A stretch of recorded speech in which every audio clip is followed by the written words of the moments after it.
자, 여러분, 이어서 봅니다. 우리 431페이지 물납과 분할납부 재산세요. 먼저 양가로 1번 금전납부 원칙의 예외로서 물납이 허용되고 있죠. 재산세, 지방세에서는 재산세만. 그럴 때 물납의 요건을 한번 봅니다.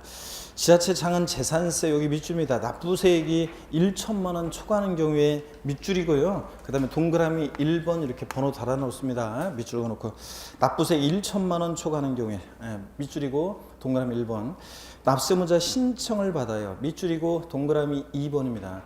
그러니까 재산세는 납부할세액이 딱 1천만 원이면 물납할 수 없어요. 1천만 원 초과해야지. 그 다음에 납세무자 신청을 해야지 과세권자가 알아서 인정해 주는 거 아니에요. 그 다음에 어떤 곳으로 물납할 수 있느냐. 당해 지자체 관할구역 안에 있는 부동산에 대하여만 밑줄이고 동그라미 3번입니다. 그래서 재산세는 부동산으로 물납하는데 너미시군구에 있는 거로 안 되고 해당 지자체 관할구역 내 부동산에 한해서만 할 수 있어요. 그러니까 서울특별시 노원구에 재산세를 낼 게 있는 사람들은 노원구 관할구역 내 부동산을 물납해야지.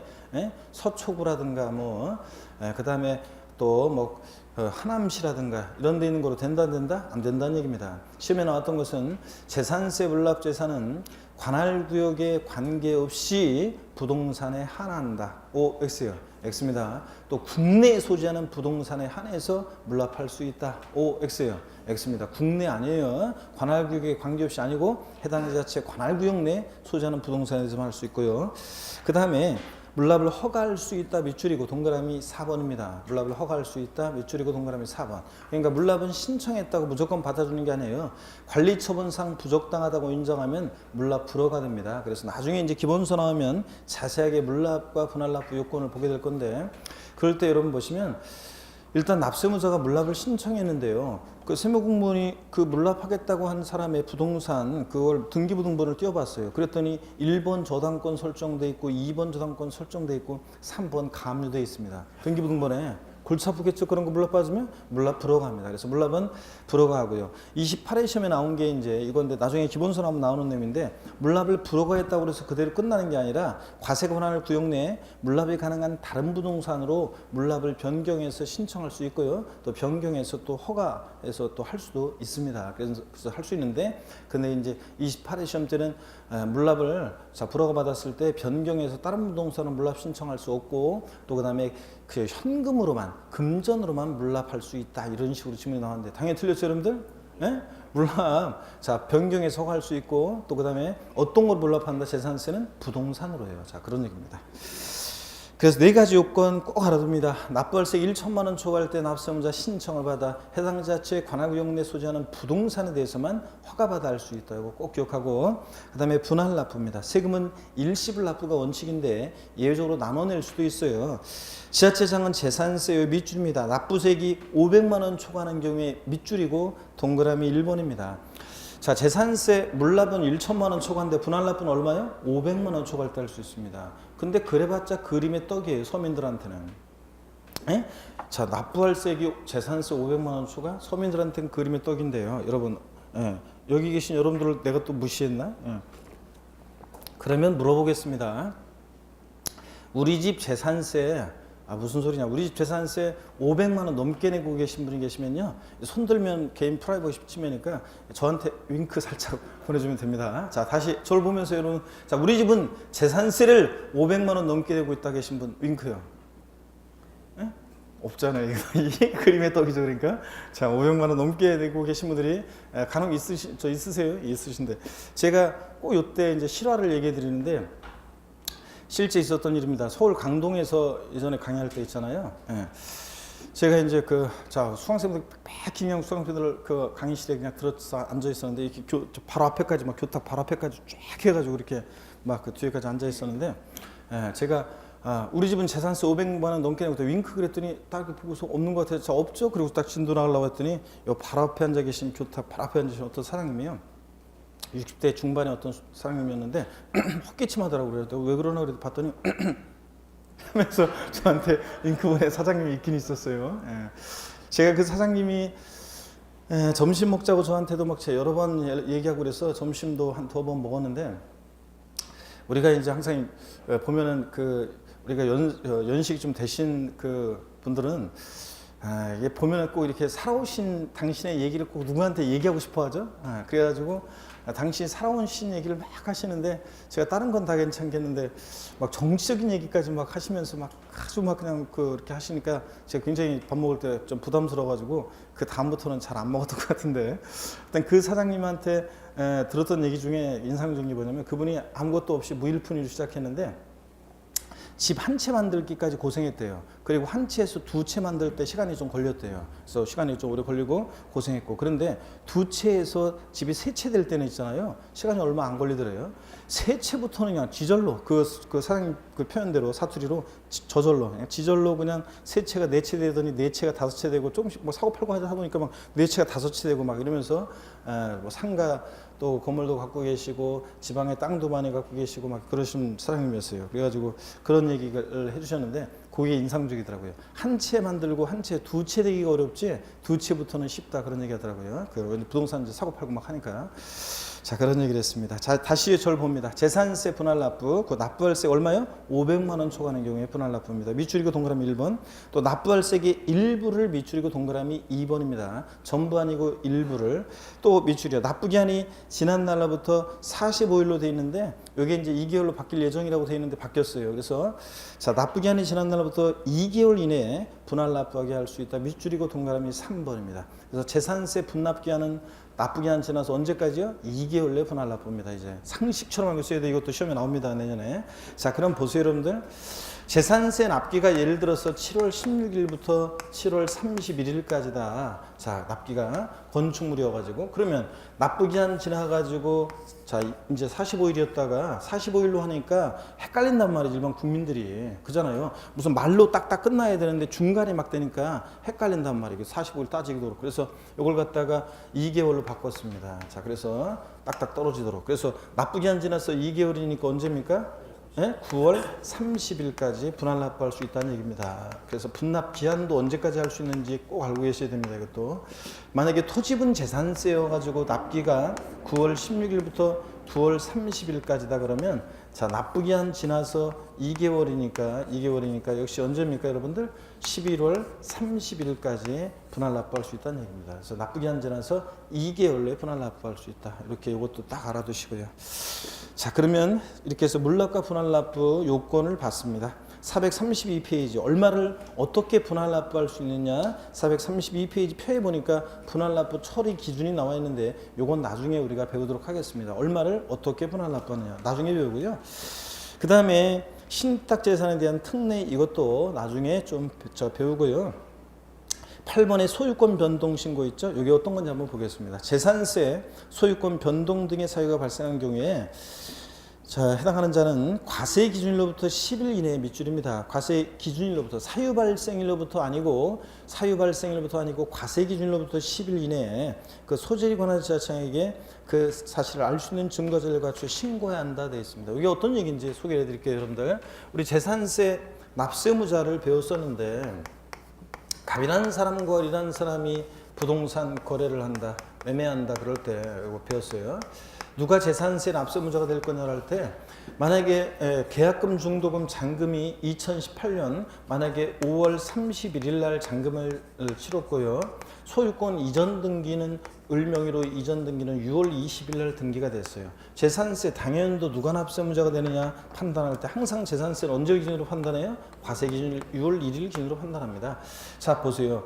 6월 1일 날 봤을 때는 여전히 공부상으로는 매도인 갑소유로 돼 있습니다. 지금 6월 20일 날 등기가 됐으니까 6월 1일 날 근데 봤더니 자 5월 31일 날 잔금을 치렀으니까 이 재산을 6월 1일 현재 사실상 소유하고 있는 자는 매수인 을이죠.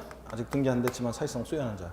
자, 잔금 치르면서 등기 전에 필요한 서류 다 넘겨받았잖아요. 열쇠 받고 사실상 이 재산을 소유하는 자는 매수인 을이고요. 이럴 때 당해연도 납세무자는 누가 되느냐? 재산세는 원칙적으로 과세 기준일 6월 1일 현재 재산을 사실상 소유하는 자입니다. 그죠? 이게 원칙 사실상 소유자라고 그랬잖아요. 아까도 복습했는데. 근데 여기서 전제로 깔고 있는 것은 사실은 이런 거예요.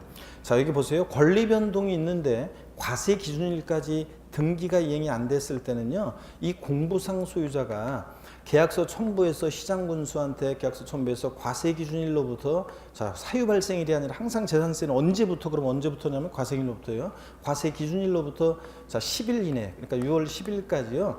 이런 권리변동 사실을 신고해 주게 돼 있어요. 계약서 첨부해서. 그러면 과세권자 세무공무원이 보니까 등기는 아직 안 됐지만 5월 31일 날 잔금을 치렀으니까 6월 1일 현재 재산을 사실상 소유하고 있는 자는 매수인 을이네. 그죠? 알게 됐죠? 그래서 매수인 을이 사실상 소유자가 납세무자가 되는 거예요. 원칙. 근데 이런 권리변동이 있는데 있는데 과세기준일까지 등기가 이행이 안 되는데 이런 권리변동 사실을 신고를 안 해요. 그럼 과세권자가 언제 잔금 치료 이런 걸 모르잖아요. 그래서 그럴 때는 그래서 우리가 앞에서 배운 게 이거예요. 권리변동이 있는데 권리변동이 있는데 권리변동 사실을 신고 안 해서 과세권자가 사실상 소유자가 누군지 알 수 없을 땐 예외적으로 누가 납세무자가 된다고 배웠어요? 공부상 소유자가 납세무자가 된다고 지난주에 배웠잖아요. 자, 이 얘기입니다. 그래서 권리변동 등이 있거나 이런 경우에 등기 이행이 안 되거나 그랬을 때는 이 권리변동 사실에 대해서 과세기준일로부터 10일 이내에 자 신고해 주게 되어 있습니다. 자 그래서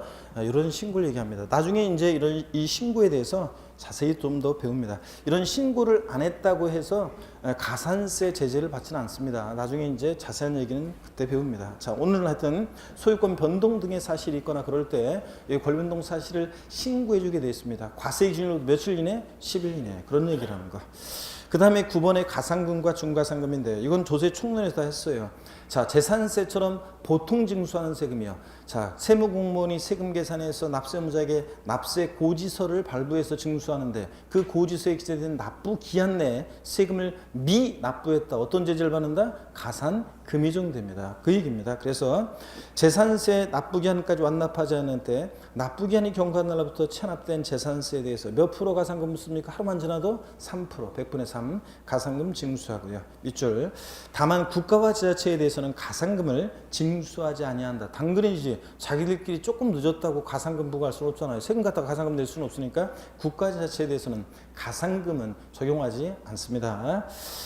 중가상금 봅니다. 계속 안 내고 버티면 자 일반 가산금에 더해지는 가산금인데 체납된 재산세를 납부하지 않을 때는 밑줄입니다. 납부기한이 경과한 날로부터 매 1월이 경과할 때마다 한 달씩 지날 때마다 체납된 지방세 1,000분의 12, 1.2%씩 상당하는 밑줄입니다. 계속 중가상금을 아까 3% 일반 가산금에 더해서 자 가산해서 징수합니다.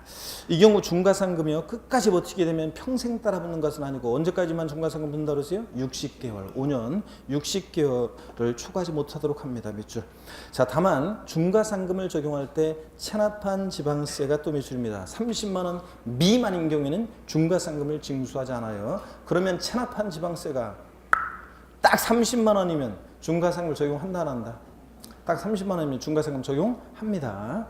미만은 중가상금 적용하지 않으니까. 이렇게 해서 가산금, 고지서를 통해서 징수된 세금 납부기한 내 미납부하면 납부기한 하루만 딱 지나도 그 다음날 헐레벌떡 뛰어가더라도 체납소액에 3% 깔아놓고 납기 후 매 1월 한 달씩 지날 때마다 계속 버티면 1.2%씩 중가상금 적용되는데 끝까지 버티면 몇 개월? 60개월에 한해서. 그러니까 중가상금은 1.2 곱하기 60이니까 체납세액에 최대 몇 프로까지 붙어요? 예? 1.2% 곱하기 60이니까 체납세액에 최대 몇 프로까지? 중가상금은 최대 72%까지 붙는다고 그랬잖아요. 그래서 가산금은 이거 정리해드렸어요. 이미 저 총론에서. 다시 보세요 여러분들. 예, 그래서 그러면 자 가산금은 자세히 그 연체적 성격을 부과하고 이런 것도 설명 다 드렸기 때문에 보세요. 일반 가산금은 체납세액의 3%. 그 다음에 중가상금은 자 1.2 곱하기 한 달씩 지날 때마다 1.2 곱하기 60이니까 60개월이니까 요거 몇 프로까지요? 체납세액 최대 72%까지 이렇게 적용될 수 있다고 했습니다. 그래서 가산금은 체납세액의 최대 몇 프로까지? 75%까지 가산금이 붙을 수 있다고 그랬잖아요. 배웠어요 여러분들? 자 까먹어서 그렇지. 그래서 무슨 얘기냐면 자 재산세 고지서에 기재된 고지세액이 1,000만 원인데 재산세 고지서에 기재된 납부기한이 몇 년 몇 월 며칠로 나왔는데 실제 이 사람이 납부한 날이 몇 년 몇 월로 나와 있어요. 따져봤더니 납부기한 지나서 5년이 지난 어느 날 세금을 낸 거였다. 그랬을 때 일반가상부와 중과상금의 총 합계액은 얼마인가? 얼마입니까? 일반가상과 중과상의 총 합계액은 750만 원이죠. 토탈 물론 납부할 세금은 1,750만 원이겠지만 그런 얘기 했잖아요. 750만 원. 자까지 이렇게 75%까지 붙을 수 있다. 그런 얘기입니다. 자, 넘어가시고 433페이지 기타 지방세는 지역자원시설세나 지방교육세나 이런 애들 있죠. 얘네들은 일단 조세 총론에서 나오는 그런 내용들, 특징들을 좀 아시면 되고 자세한 내용이 독립한 문제로 출제될 가능성은 낮고요. 자, 434페이지 03번 지방소득세가 시험에 자 독립한 문제로 27회 시험 때 나왔어요. 나왔는데 또 독립한 문제로 나올 가능성이 높지는 않고요. 나온다 그러면 이제 몇몇 특징만 지방소득세는 알고 계시면 돼요. 그래서 지방소득세는 조세 총론에서 배우는 내용 몇몇 내용만 알려주시면 되는데 나중에 이제 제가 조세 총론 우리 다시 이제 기본서 나와서 공부할 때 좀 더 이제 그때 설명을 드릴 건데 한번 보실래요, 여러분들? 지방소득세 그러면 이런 내용들 한번 보세요. 자, 지방소득세는 어떤 세금이냐 그러면 지방소득세라는 세금은 자, 얘는 지자로 이름이 시작하는 지방세 4가지가 있는데 지역자원시설세, 지방교육세, 지방소비세 그리고 지방소득세.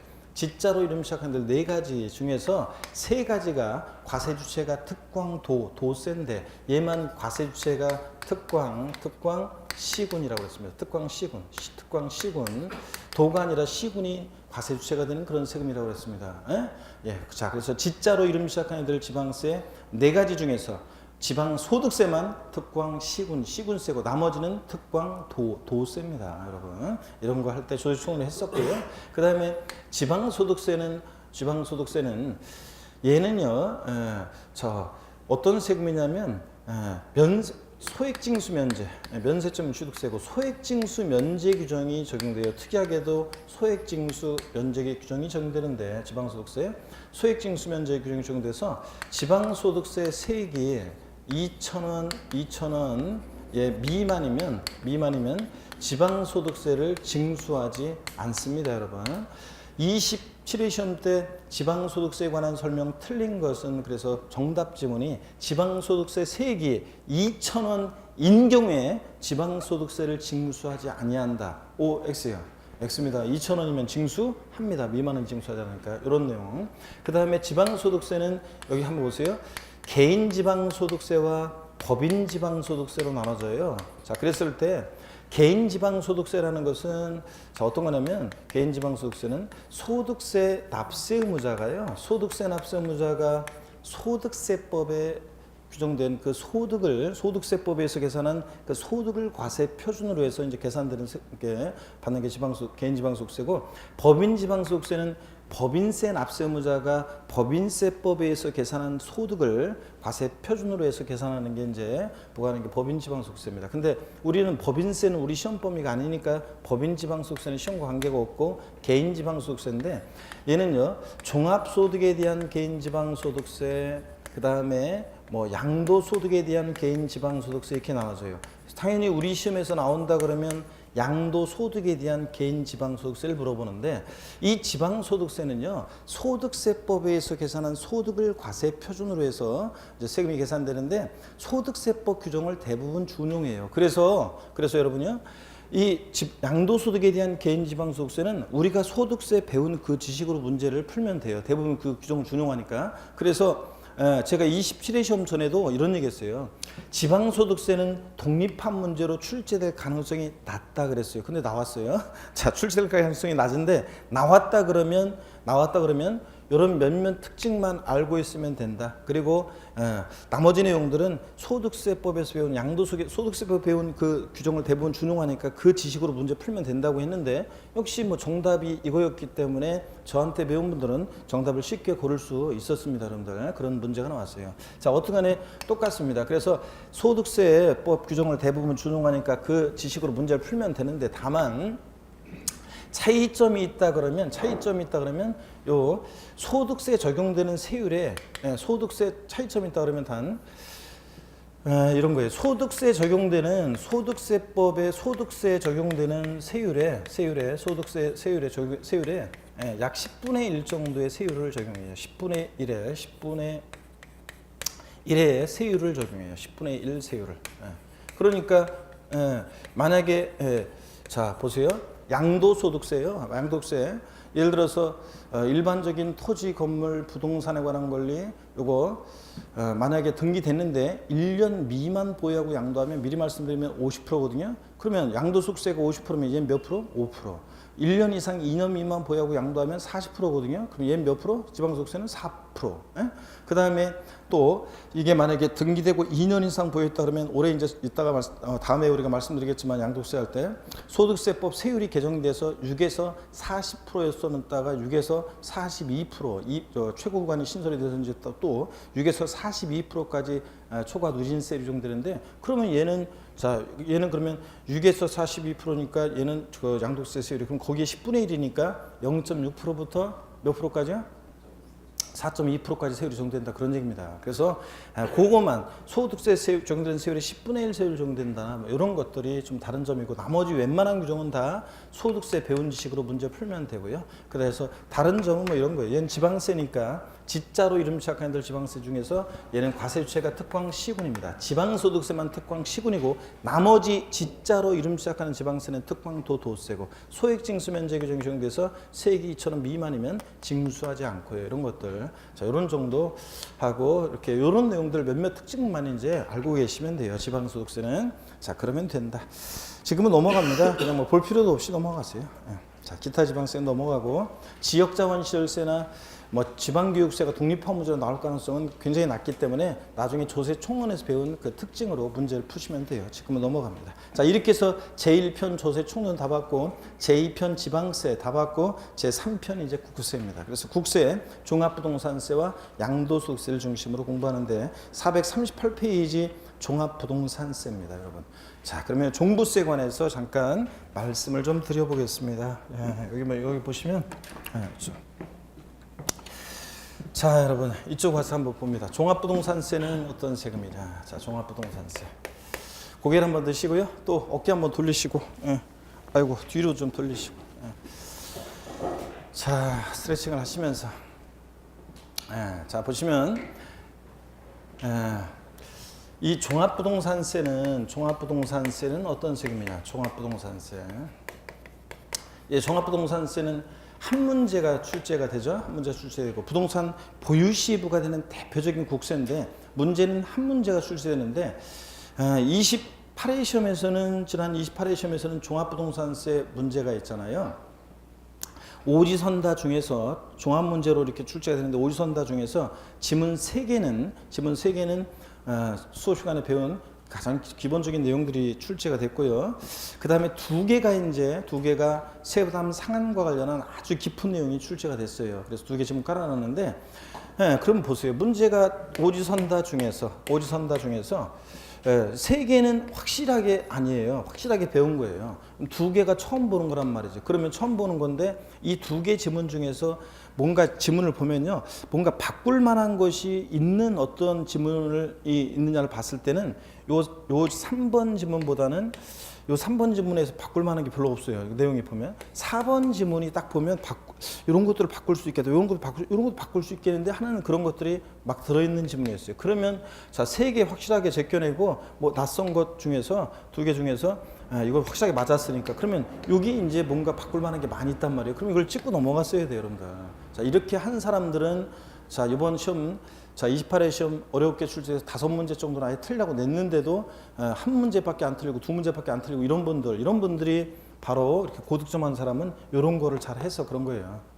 또 등록면허세에서 2문제 중에 한 문제는 쉬우는데 한 문제가 좀 깊은 내용이 나오는데 오지선다 중에서 4개는 확실하게 아주 기본적인 거 확실하게 수업 시간에 배운 거예요. 제가 강조한 거. 그러면 하나가 낯선 거예요. 그럼 이거 제껴놓으면 이걸 찍었어야죠, 여러분들. 이런 식으로 해서 이제 고득점 이런 거를 이런 식으로 해서 잘 찍어내면 그러면 이제 완전히 이제 고득점이고 그렇지 않으면 이제 제가 약속한 제 강의를 듣고 하면 아무리 시험 문제가 어렵게 나와도 기본적으로 11개, 12개는 맞춘다 이렇게 했을 때 요거 맞추신 거고요. 그렇죠. 그러니까 이런 것들을 못 골라내면 자, 그런 걸 골라낸 사람들은 이제 완전 고득점 하신 거고요. 자, 그런 것입니다. 종부세 같은 아주 깊은 내용이 나왔는데 이번 지문에. 근데 그렇다고 해서 그 내용들은요. 29회 시험 강의할 때 제가 강의하지 않습니다. 우리 세법이 그냥 40문제 출제되는 것도 아니고 그런 것까지 맞추려고 공부를 한다는 것은 비효율적이기 때문에 제낍니다. 그런 건 또 강의하지 않습니다. 어떻게간에 하여튼 그렇게 출제가 되는데 대개는 그렇죠. 그렇게 어렵게 출제되지 않고 공부 평상시에 하신 그 실력이면 무난히 맞출 수 있는 문제들이 출제가 됐었어요. 자, 이번 순환에는 하여튼 성격, 얘는 어떤 성격의 세인지 공부하고 종합부동산세 과세 대상에 어떤 것을 보유할 때 종부세가 부과되느냐. 이 종합부동산세 과세 대상인 거 아닌 거 고르는 문제가 한 4년 정도 계속 나왔었어요. 최근에. 자, 그랬었는데 27회 시험부터 28회 시험은 또 옛날처럼 종합 문제로 골고루 주요 내용들을 섞어서 물어봤습니다. 과세 대상 중요하고요. 또 종부세는 아무나 납부하는 세금이 아니라고 그랬잖아요. 납세무자 누가 되느냐. 그랬잖아요. 재산세 납부할 의무가 있는 자 중에서 법에서 정해놓은 일정 기준 금액을 초과하는 고액의 부동산 보유자가 종부세 납세무자가 되잖아요. 그러다 보니까 그래서 제가 처음 여러분 만났을 때 종부세 소개하면서 자, 남녀가 연애를 하다가 사귈 때 결혼해야 되나 말아야 되나 그런 생각이 들 때 물어보라고 했잖아요. 갈등이 생길 때 한 가지 흠이 있어가지고 결혼해야 되나 그런 생각이 들 때 오빠네 집은 종부세 내? 아니면 니네 집은 종부세 내냐 물어봐가지고 종부세 낸다 그러면 그냥 결혼하라고 그랬잖아요 제가. 자, 그랬을 때 그러니까 종부세는 누가 납부할 의무자가 되느냐 이건 뭐 상식처럼 알고 있어야 돼요. 그래서 종합문제 속에서 27회 시험에도 나왔고 또 28회 시험에서도 지문에 이렇게 나옵니다. 이런 거는. 그 다음에 세금 계산은 어떻게 할 것이냐, 과세 표준 어떻게 결정되고 몇 프로 세율이 적용되느냐. 자, 요거는 다른 세금도 다 중요하다고 그랬잖아요. 그래서 세금 계산 어떻게 할 것이냐는 뭐 다 다른 세금도 다 중요한 거고요. 그 다음에 세금 계산했으면 내야죠. 납세지를 어디로 하고 국세니까 당연히 원칙적으로 주소지를 따라가겠죠. 그 다음에 종부세 납세 절차요. 얘는 정부 부가가세가 원칙인데 납세무자 거기서 날라온 거 휴통해 버리고 신고 납부도 할 수 있다고 그랬죠? 그런 얘기들. 그 다음에 종부세 어떤 경우에 비과세 되느냐 이런 것들을 테마로 해서 종부세는 주요 내용들을 골고루 섞어서 지문에 나오는 종합문제로 이렇게 주로 출제가 됩니다. 자, 그래서 종합문제 한 문제 대비하시면 되겠습니다. 자, 그래서 너무 깊은 내용은 종부세는 28회 시험 지문에 깊은 내용이 지문 2개가 나왔지만 깊은 내용들은 어쩔 수 없어요. 그런 걸 하지 않고 주요 내용들을 위주로 한 문제 나오는데 뭐 쓸데없이 나올지도 모르는 막 깊은 내용까지 혹시나 해서 다 공부할 수는 없고요. 그래서 중요 내용들을 중심으로 공부해 두시면 한 문제 맞출 수 있습니다.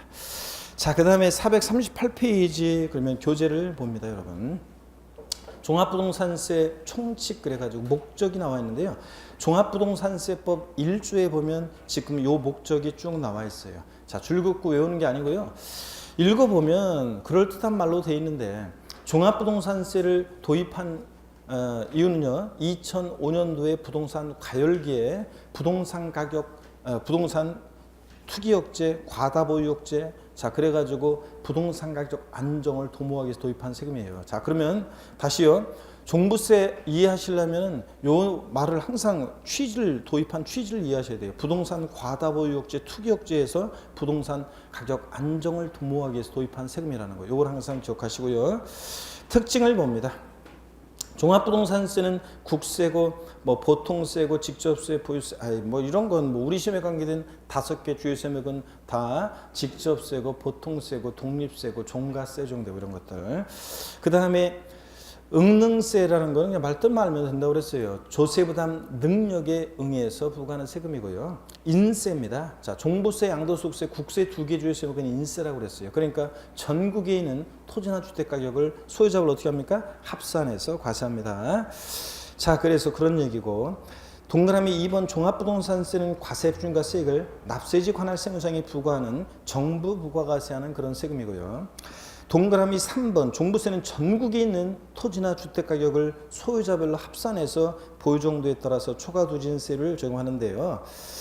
그 동그라미 4번 종부세는 개인의 경우에는 주택과 종합합산, 별도 합산상 토지는 소유자별로 합산해서 과세한다. 지금 이런 얘기가 계속 나오고 있습니다. 합산과세 하는데 자 여러분 요 의미를 조금 더 저희가 설명을 좀 드려볼게요. 여기 봅니다 여러분들. 자 어떤 얘기냐면 종합부동산세 납세 의무자는요. 자 종부세 납세 의무자는 보세요. 종합부동산세 납세 의무자는 우리 같은 자연인 개인뿐만 아니라요. 개인뿐만 아니라 법인이나 단체도 종부세 납세 의무자가 돼요, 여러분. 그래서 개인만 종부세 납세 의무자가 되는 게 아니에요. 회사, 법인 같은 것도 법에서 정해진 일정 기준 금액을 초과해서 재산을 보유하면 법인에게도 뭐가 부과되느냐? 종부세가 부과돼요. 법인이나 단체에게도. 그럴 때 개인이 종부세 납세 의무자일 때 처음에 종부세 도입했을 때는 세대별 합산과세 했었어요. 1세대원이 갖고 있는 주택이나 토지 가격을 전부 다 합산해서 세대별 합산과세 했었는데 이게 이제 위헌결정 나서 위헌결정 났고 지금은 종부세는 개인별 과세합니다. 개인별 합산해요. 그래서 개인별 합산하니까 여러분 보세요. 종부세는 개인별 합산이니까 개인별 합산하니까 부부의 경우에도 따로따로요. 부부의 경우에도 따로따로 개인별로 합산합니다. 그럼 이 의미가 어떤 건지를 예를 한번 들어볼게요, 여러분들. 자, 예를 한번 들어보겠습니다. 요걸 좀 지워야 되는데 요건 1월 달에 이렇게 오늘 한번 가볍게 보시고요. 1월 달에 또 적어드리고 3월 달에도 또 적어드려요. 자, 그래서 이거 추가해가지고 그러니까 요건 그때 보시고요. 핵심 요약 정리에는 요 지방소득세는 아직 입문 과정에서는 정리 해드리지 않고 이거 없어요. 이건 없는데 그냥 한번 보시고 넘어갑니다. 그래서 다음에 자 1월 달에 자 배울 때 또 정리해 드릴게요. 일단 여기 봅니다. 종부세 어떤 1세대원이 있는데요. 갑이라는 거주자가 있습니다. 그리고 이 배우자을이 있고요. 갑의 배우자가 있고요. 이들과 동일한 주소곳에서 생계를 같이 하는 가족이 있습니다. 우리가 얘네들을 뭐라고 하냐면요. 1세대원이라고 해요. 1세대. 자, 그럴 때 우리가 흔히 1세대원인지는 어떻게 판정하냐면 실무적으로는 동일한 주민등록표상에 있으면 1세대원으로 봐요. 자, 그래서 얘네들 세대원들의 재산부여 현황을 보니까요. 주택으로 예를 들겠습니다. 주택인데 공시 가격으로 갑은 6억짜리 주택을 갖고 있고요. 갑 소유로. 소유의 주택이 을명의 주택이 두 채가 있는데 하나는 3억 원이고 하나는 2억짜리 주택을 두 채를 을명의로 갖고 있고요. 또 병이라는 사람 명의로 주택이 하나가 있는데 공시 가격으로 예를 들어서 4억 원짜리 주택을 갖고 있습니다. 그러면 1세대원이 갖고 있는 그 주택을요. 예전에는 세대별 합산과세 했을 때는 전부 다 이제 합쳤어요. 자, 그랬을 때 주택분 종부세는 미리 말씀드리면 현재 주택분은 공시 가격이 6억 원을 기준으로 해요. 그래서 6억 원, 자, 집 한 채 가격이 6억을 초과했든 여러 채 합친 가격이 6억을 초과했든 6억 원까지는 납세 의무가 없고요. 자, 6억 원 초과할 때 종부세 납세 의무자가 돼요. 자, 그럴 때 6억 원을 기준으로 합니다. 그러면 갑은 종부세 납세 의무자가 되느냐? 예전에는 1세대원이 갖고 있는 주택을 전부 다 합쳤으니까 이제 15억이니까 종부세가 부과됐었는데 개인별 합산이에요, 이제. 자, 그러니까 갑 개인별로 따지니까 6억 원 초과하지 않았잖아요. 6억까지는 납세 의무가 없어요. 그다음에 을 개인별로 전국인 주택을 합쳐봤더니 5억이에요. 납세 의무자가 되지 않아요. 병도 당연히 6억 초과하지 않았으니까 납세 의무자가 되지 않습니다. 눈 감고 있네 또 지그시 또 그 사이에 눈 뜨고 자 여기 어깨를 딱 펴고 외투도 벗어. 네. 지금 보고 따뜻하고 그냥 그런 저 안에는 좀 춥지도 않은데 외투를 똑같이 입고 있으면 외투도 벗고 외투 딱 벗고 그렇지 좋구만 뭘 노란색 쫙 눈에 확 띄고 그래서 벗어. 네. 외투를 딱 벗고 그렇지. 그래서 다 봅니다. 제가 졸음에 저항하라고 그랬잖아요, 항상. 졸리면은, 조금만 잠깐 그냥 이런 생각하지 말고, 안 돼, 난 하면서 허벅지를 꼬집을 하니까. 자, 여기 봅니다. 그래서, 예전에는 세대별 합산했을 때는 종부세가 부과됐던 이 집이 개인별 합산으로 함으로 종부세가 과세되지 않잖아요. 그죠, 여러분들? 그러니까 여기서 얻을 수 있는 힌트는 종부세를 절세하기 위해서는 현행 세법 체계 하에서는 세대원 간의 소유를 어떻게 하는 게 좋다? 분산하는 것이 좋습니다. 한 사람 명의로 몰빵해서 다 갖고 있어 보세요. 그러면 종부세가 부과됐잖아요. 그래서 소유를 분산하는 것이 좋습니다. 그래서 제가 한번 말씀드렸던 것 같은데 어떤 주부 수강생이 저한테 와서 한 얘기가 실제 있었던 일이에요. 저 신랑 명의로요. 교수님 집이 두 채가 있거든요. 근데 요번에 또 집 한 채를 사는데요. 그것도 저희 신랑이 자기 명의로 지금 요번에 한대요. 그래서 교수님 제가 이거 세금 절세 안 좋잖아요. 그래서 제가 신랑한테 분명히 얘기를 했는데요. 요번에는 내 명의로 하는 게 좋다고. 근데 신랑이 말을 안 들었고 자기 명의로 한대요. 교수님이 가서 좀 저희 신랑한테 얘기 좀 해주세요. 그런 수강생이 있었어요. 근데 남의 집 일에 내가 왜 끼워? 하여튼 그걸 알아서 하고 난 모르겠다고 했는데 어떻게 하여튼 그 이유가 있겠죠, 신랑이. 근데 어떻든 간에 절세는 안 좋습니다. 한 사람 명의로 갖고 있는 게. 근데도 굳이 그렇게 절세 안 좋다고 하는데도 세금 안 좋다고 하는데도 그렇게 굳이 자기 명의로 하려고 하는 신랑, 무슨 이유인지는 알 수 없지만 하여튼 여기 봅니다. 그래서 종부세는 부부의 경우에도 어떻게 한다고요? 개인별 합산입니다. 따로따로. 자, 그 다음에 법인이나 단체는요, 법인별 합산이에요. 자, 요건 여러분들이 이따가 이제 저 좀 쉬는 시간에 적어 놓으세요. 그 옆에다가요, 이따가 법인별 합산하는데, 법인은 법인별 합산이에요. 한번 보세요. 시험에 한번 나왔던 건데, 상법상 모회사, 자회사 관계 법인이 있습니다. 어떤 A라는 회사가 있는데, A라는 회사가 있는데, 요 A 회사는 B라는 회사의 모회사예요. 모회사고, 또 B라는 A 회사의 자회사가 있어요. 상법상 모자법인 관계예요. 그럴 때 A 회사가 공시가격으로 6억 원인 주택을 보유하고 있고요. 그 다음에 B 자회사는 공시가격으로 4억 원인 주택을 보유하고 있어요. 그랬을 때 요 A 회사는 여러분 종부세 납세무자가 되겠습니까? A 회사 종부세 납세무자가 돼요? 네? 자, 주택은 6억 원이 기준이에요. 그래서 6억 원이 기준인데 상법상 모자법인 관계에 있을 때 모자법인 합산했으면 10억이니까 종부세가 납세무자가 됐겠지만, 자, 법인은 어떻게 한다고요? 법인별로 따로따로요. 네, 따로따로 법인별로. 그러니까 이 A 회사만 갖고 따지면 6억이에요. 6억 초과하지 않았으니까 납세무자가 되지 않고요. B 회사는 당연히 6억 초과하지 않으니까 납세무자가 되지 않습니다. 그래서 자, 법인은 어떻게 한다고요? 법인별 합산입니다. 개인은 어떻게 한다고요? 개인별 합산입니다. 자, 이렇게 해서 요 인세 합산과세의 의미를 좀 더 이렇게 구별해서 알아두시고요. 이따가 필기하시고, 동그라미 5번이요. 종부세 분할납부 허용됩니다. 국세에서 종부세 분할납부 허용되고, 종부세 납세무 성립 시기는 재산세하고 똑같이 언제라고 했습니까? 과세 기준일 6월 1일에 납세무가 추상적으로 성립한다고 조세 총론에서 배웠습니다. 자, 이렇게 해서 여러분들 동그라미 3번, 4번 이런 것들 밑줄을 좀 그어놓으시고, 자, 나머지는 우리 당연한 얘기들이고요. 그 다음에 용어의 정의가 나오는데 나중에, 자, 여기서 이제 이런 것들 의미들을 나중에 배우게 돼요. 자, 넘어갑니다. 440페이지. 과세 기준일 및 납세지인데 양가로 1번 봅니다. 종부세도 보유세다 보니까 440페이지. 종부세도 보유세다 보니까 과세 기준일이 있습니다. 매년 언제입니까? 6월 1일입니다. 그래서 20필의 시험 때 종합부동산세 과세 기준일은 매년 7월 1일이 아닙니다. 종부세는 자, 똑같이 재산세처럼 과세 기준일 6월 1일로 합니다. 이때 납세무가 성립합니다. 납세지를 보는데요. 소득세법상의 납세지 규정을 준용해요. 그래서 개인 또는 법인을 보지 않는 단체다 그러면 소득세법상의 납세지 규정을 준용하니까 밑줄 쫙이고, 그러니까 주소지를 원칙으로 합니다. 주소지를. 자, 밑줄 쫙이요. 그래서 시험에서 종합부동산세 납세지는 각각의 부동산 소재지 관할 세무서로 한다. O, X요? X입니다. 자, 개인인 거주할 때는 주소지를 납세지로 합니다.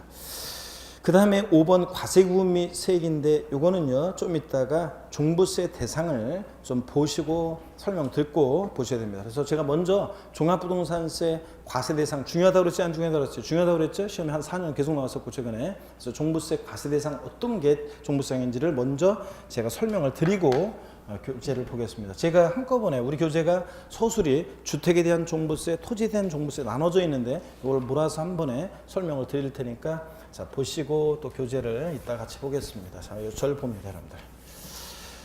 자, 종부세 과세 대상인 것과 아닌 거 한번 소개해 드립니다. 종부세 대상은, 과세 대상은 주택과 토지가 종부세 대상입니다. 주택과 토지요. 종부세 대상인데 주택과 토지. 근데 이 종부세 대상이 되는 주택에는요, 종부세 대상이 되는 주택에는 별장은 종부세 대상이 되는 주택의 별장은 제외합니다. 왜 제외하느냐? 설명을 잘 들어보세요. 별장은 재산세에서 아까도 복습했네요. 몇 프로? 몇 프로? 4% 고율의 세율이 적용됐어요. 1,000분의 44%로. 그런데 또 종부세 대상이 되면 너무 가혹하잖아요. 그래서 별장은 종부세 대상에서 제외합니다. 그 다음에 고급주택 있죠? 고급주택은 재산세에서 얘는 초과 누진세율을 적용했어요? 아니면 일반 주택과 똑같이? 아니면 4% 적용했어요? 아까 일반 주택과 똑같이 초과 누진세율이죠? 그러니까 고급주택은 취득세에서만 중과세지 재산세에서는 일반 주택과 똑같이 세율을 적용했기 때문에 고급주택은 종부세 대상에 포함합니다. 자, 이건 상식처럼 알고 있어야 됩니다. 종부세 대상에 별장은 어떻게 하고? 제외하고 고급주택은 어떻게 하고? 포함하고 이거 알아두시고 그 다음에 토지 있잖아요. 종부세 대상이 되는 토지는 모든 토지인데 얘는 지적공부상 토지뿐만 아니라 사실상의 토지를 포함해요. 모든 토지인데 정의는 재산세도 모든 토지였어요. 지적공부상 토지뿐만 아니라 사실상의 토지를 포함했잖아요. 모든 토지였는데 그런데 과세 범위가 달랐어요. 그래서 한번 봅니다. 과세 범위가 재산세랑 종부세랑 다른데 재산세에서 모든 토지를 우리가 크게 세 개의 유형으로 나눴습니다. 별도 합산 대상 토지, 종합 합산 대상 토지, 그잖아요. 분리과세 대상 토지 세 개의 유형으로 나눴어요. 그랬을 때 별도나 종합합산 대상 토지는 종부세 대상이 됩니다, 여러분. 별도는 별도, 종합은 종합끼리 전국에 있는 토지를 소유자별로 합산합니다. 근데 분리대상 토지는 종부세 대상이 되느냐 한번 보겠습니다. 분리대상 토지는 저율분리와 고율분리로 나눴습니다. 저율분리 대상 토지 그러면 농지, 목장, 용지, 예외적인 임야가 있었습니다. 여러분 보세요. 종부세를 도입한 취지는 부동산 과다보유억제 투기억제하게 도입했습니다. 그래서 여러분들 근데 농지 과다보유를 억제하고 농사는 요만큼만 농지 요만큼만 그럼 되겠어요? 농사 요즘 여러분이 소규모로 농사 지어가지고서는 수지타산 안 맞아요. 대규모로 지어야지. 자, 그러니까 이런 것들은 생산과 관련돼 있고 토지 이용 모습이 토지공 개념에 부합하기 때문에 재산세에서 저율 분리대상 토지를 과세했던 것들이에요. 그러니까 종부세 부과하는 취지, 부동산 과다보유억제, 투기억제 이거 맞지 않아요. 그 다음에 공장 용지 같은 거 보세요. 이런 것들은 또 역시 공장 보세요. 어느 대기업에서 어떤 지방자치단체에 몇 조 원 투자해가지고 대규모로 공장을 짓겠다고 하는데 공장은 요만큼만 지세요. 그래요 여러분들? 아니지 이런 것들. 그래서 공장 같은 것도 저율과세할 필요성 때문에 재산세에서 생산과 관련되어 있고 토지용 모습이 토지 공개념에 부합하고 그래서 저율과세하기 때문에 얘네들은 종부세 부과하는 취지가 맞지 않아서 종부세 대상에서 제외합니다. 고율분리 대상 토지 그러면 고급 오락장용 토지하고 그 다음에 골프장용 토지가 있었습니다. 이런 것들은 재산세에서 몇 프로 세율이 적용됐었어요? 4%. 사치성 재산 토지라고 그래가지고 얘네들은 높은 고율의 세율을 정했잖아요. 근데 이미 재산세에서 별장하고 똑같은 취지예요. 이미 재산세에서 4% 고율로 과세했는데 또 종부세 대상이 되면 너무 가혹하니까 종부세 대상에서 제외합니다. 필기 이따 쉬는 시간에 뭐 하시려고 이거 설명을 들으면서 일단은 그래서 웃다 튼간에 결론적으로 저율분리대상 토지든 고율분리대상 토지든 분리대상 토지는 종부세 대상이 아닙니다, 여러분들. 시험에서는 다음 중 종부세 대상인 거 아닌 거 물어볼 때 다만 토지는요 이렇게 쉽게 별도 합산 대상 토지, 종합 합산 대상 토지, 농지, 목장, 공장 이렇게 쉽게 나오면 얼마나 좋겠어요? 근데 나중에 이제 시험 문제는 보면은 재산세에서 토지 유형 구분하는 거 예외가 있었잖아요. 원칙과 예외가 그런 것들을 다 알아가지고 토지가 종부세 대상에서 있냐 아니냐 나오면 토지는 그 토지 유형을 우리가 재산세에서 배운 것으로 구분을 해가지고 토지용을 구분해 봤더니 별도나 종합합산 대상 토지에 해당하면 종부세 대상이 되고 토지용 구분해 봤더니 분리대상 토지에 해당하면 종부세상이 아니고 이렇게 이제 하게 됩니다. 일단은 요거부터 먼저 딱 알아둡니다. 종부세 대상은 주택과 토지인데 주택에 별장은 포함해져요? 제외하고 고급주택은 어떻게 하고? 포함하고 대상이 되고 토지는 모든 토지인데 과세 범위가 달라지는데 별도나 종합합산 대상 토지는 종부세 대상이 되는데 분리대상 토지는 저율이든 고율이든 종부세상이 아니다. 그 다음에 또 봅니다. 종부세 과세 대상 아닌 것을 한번 정리해 볼게요. 종부세 과세 대상 아닌 것들을 한번 정리해 드립니다. 여기를 봅니다. 먼저요. 건축물 있잖아요. 건축물은 종부세 대상이 아닙니다. 오늘 여러분들이 그러고 보니까 겨울을 맞이해 가지고 겨울에 어떤 요번에 합격생이 합격생 한 명이 제 카페에다가 합격 후기 하나 올린 게 있는데, 지난주 월요일 날이었나? 지난주 월요일 날 제가 강남에서 이제 뭘 하나 촬영하다가 핸드폰 이제 열어봤더니 봤더니 쉬는 시간에 잠깐 봤더니 어떤 수강생분이 인천에서 공부했던 어떤 수강생인데 합격 후기를 장문의 합격 후기를 썼더라고요. 근데 그 합격 후기를 읽고 나서 읽다가 제가 가슴이 뭉클했어요. 뭉클해 콧날이 시큰해가지고 촬영하려고 하는데 그렇더라고요. 저 들어가는데 진짜 왜 그러냐면 이 수강생이 40 초반에 42인가 되는 이제 남성 수강생분인데, 직장을 올해 갑자기 직장을 원치 않게 자기 본인 의지와 다르게 직장을 갑자기 이제 그만두게 돼가지고, 그래가지고 이제 좀 시간도 남고 그러니까 공인중개사를 공부하게 됐는데, 본인 스스로가 이제 위축이 되잖아요. 이제 왠지 자신감은 없어지고 위축이 되고 여러 가지. 그래서 저랑 이제 밥 한번 먹었어야 되는데 마음만 있었지, 아무래도 자기가 뭐 그렇다 처지가 그렇다 보니까 밥 한번 먹자고 못하고 그냥 이렇게 흘러가고, 제가 거기서 이제 강의 올해까지만 했고 내년에 강의하지 않거든요. 그러다 보니까 더욱더 이제 그 소식을 들으니까 더욱더 이제 마음이 뭐 그렇다 하면서 이제 쭉 이런저런 얘기를 쭉 써놨는데, 그 수강생분이 글 쓴 것 중에 하나가 수업 시간에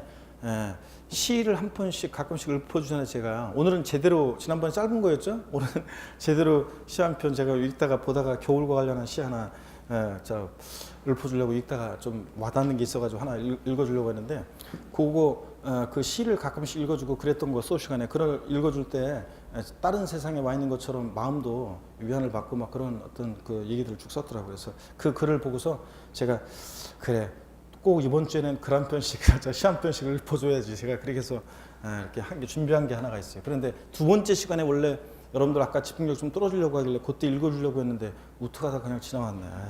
세 번째 시간에 꼭 읽어드릴게요. 이제 쉬는 시간 다 됐으니까 요거 잘 봅니다. 종부세 대상 인거 아닌 거. 종부세 대상 아닌 거 건축물은요, 이게 여러분 상가용 건축물이든 상가용이든 공장용이든 고급 오락장용이든 하여튼 자 여러분 봅니다. 어떤 건축물은 종부세 대상이 아닙니다. 여러분 시험에 종부세 대상 인거 아닌 거 골라라 나올 때 뭐 이런 거 공장용 건축물 한 2번 나온 것 같은데 종부세가 아닙니다. 상가 건축물 아닙니다. 고급 오락장용 건축물, 어떤 건축물이든 건축물 종부세가 아니고요. 그 다음에 자, 선박과 항공기도 재산세 대상이지만 이런 것들 종부세 대상 아닙니다. 그 다음에 금방 얘기 드렸어요. 별장은 종부세가 아니라는 거 설명드렸고, 이미 재산세에서 고율과세했기 때문에 또 종부세 대상이 되면 가혹하니까. 또 분리대상 토지는 토지 중에서 저율분리든 고율분리든 분리과세 대상 토지는 종부세상이 아닙니다. 자, 그 다음에 합산 배제 대상 주택이라는 게 있어요. 합산 배제 대상 주택이라고 그래가지고 여러분 보세요. 합산 배제 대상 주택. 주택은 종부세 대상이잖아요. 전국에 있는 주택을 합산해서 과세를 하는데, 그때 합산 배제 대상 주택. 자, 이건 어떤 거냐면 종부세 부과는 취지와 맞지 않아서 전국에 있는 주택을 합산해서 과세할 때 합산해서 배제시켜. 그러니까 실질적으로 종부세 대상이 아닌 주택인데요. 대표적인 게 자, 임대주택이요. 일정한 요건을 갖춘 임대주택은 종부세 합산해서 배제시킵니다. 여러분, 종부세를 도입한 취지는 부동산 과다보유업체 투기업자에게 도입했잖아요. 임대주택은 많이 공급되는 게 좋아요? 과다보유를 억제하는 게 좋아요? 그렇죠. 많이 공급되는 게 좋잖아요. 서민들의 주거 안정을 위해서. 그래서 지금 요번에 정부 부동산 대책의 핵심 포인트가 그거잖아요. 다주택자들이 주택을 많이 보유하면서 이렇게 이제 집값을 올려가지고, 그래서 이제 실수요자들이 내 집 마련에 좀 힘들고, 그다음에 주택 가격이 너무 높다 이래가지고 다주택자들이 집을 좀 팔고, 그래서 공인중개사는 좌우지간 거래 활성화가 좋아요. 그러니까 부동산이 이렇게 천천히 서서히 안정적으로 올라갔다가 안정적으로 내려오거나 팍 올라갔다 팍 떨어지고 이러면 별로 좋지 않고, 국가적으로 입장에서 봤을 때 서서히 올라갔다가 서서히 내려가고 이렇게 하는 게 좋죠. 그러면서 거래 활성화되는 게 좋고요. 뭐 어떠하네. 다주택자들이 그래서 2028년 4월 1일 이전에 하여튼 다주택자들은 집을 팔아라 그런 얘기죠. 그 다음에 대신 이제 출구가 이제 임대 사업자로 등록을 하면 여러 가지 혜택을 주겠다. 그래서 이번에 최근에 임대주택과 관련한 또 보완 어떤 당근과 채찍 보완 어떤 그 대책이 또 나왔잖아요. 그래서 뭐 그 취지는 하여튼 뭐 그거예요. 임대 사업자가 되면은 여러 가지 이제 종부세나 양도소득세라든가 이런 거에 여러 가지 혜택을 주고 그 다음에 또 건보료, 건강보험료도 깎아주고 뭐 그렇게 하겠다는 얘기죠. 그런 여러 가지 혜택을 주겠다. 임대 사업자로 등록을 하면. 근데 그렇지 않으면 이제 채찍을 가겠다 뭐 그런 얘기입니다. 그래서 어쨌간에 임대주택은 많이 공급되는 게 좋으니까 이런 것들은 전구인주택을 합산할 때 합산 배제시킵니다. 그러니까 종부세 대상이 아닌 주택들이 있습니다. 그래서 임대주택, 뭐 기숙사 및 사원용 주택, 저번에 후생복지를 위한 거니까 듣기만 하세요.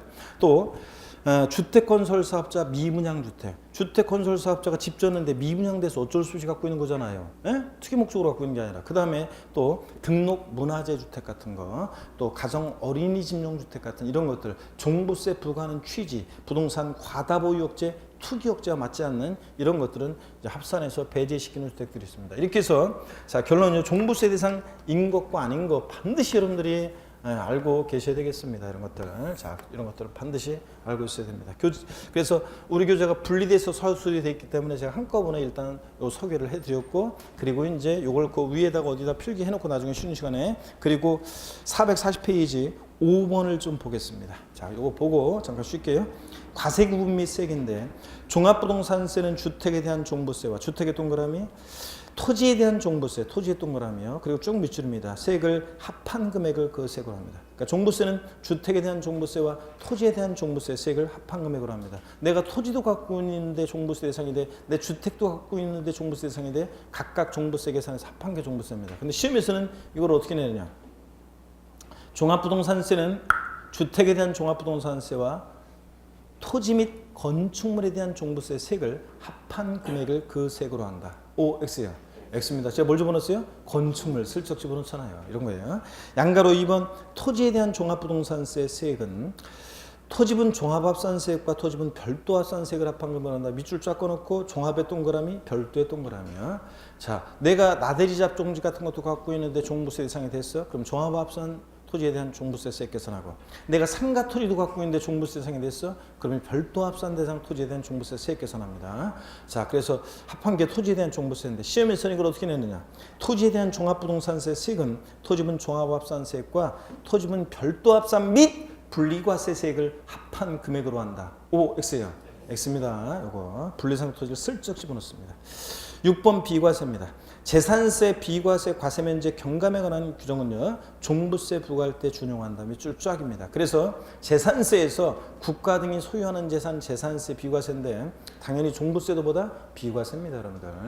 자, 국가가 자기가 자기한테 부동산 과다 보유하고 있다고 투기억제 한다고 종부세를 자기가 자기한테 부과하면 안 되잖아요. 당연히 그런 식으로 재산세가 비과세되면 종부세도 비과세입니다. 그래서 시험에서 종부세 대상인 거 아닌 거 고르는 문제에서 지방세법상 재산세가 비과세되는 토지, 종부세 대상입니까? 지방세법상 재산세가 비과세되는 토지, 종부세 대상이에요? 아닙니다. 종부세도 비과세니까. 이렇게 해서 지문에 나온 적이 있습니다. 자, 요렇게까지 하고 잠깐 쉬었다가 이제 주택에 대한 종부세 여기부터 보도록 하겠습니다. 잠깐 또 쉬겠습니다.